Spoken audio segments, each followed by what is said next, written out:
খাবার হিসেবে ডিমের এত জনপ্রিয় হওয়ার অন্যতম প্রধান কারণ হলো এর উচ্চ প্রোটিন উপাদান।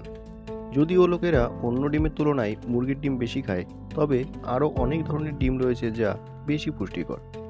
তাই এই ভিডিওতে আমরা দেখব কোন প্রাণীর ডিমে সবচেয়ে বেশি প্রোটিন রয়েছে।